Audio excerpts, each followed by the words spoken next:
What is up, YouTube? Yes, he did hit that can. He hit the Coca-Cola can on his first try. That was a prank, but he seriously did it. That is how good Jeff is at hitting targets.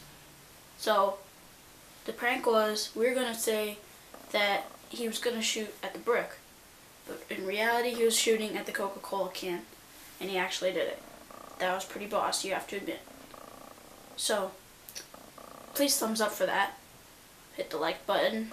Smash the like button.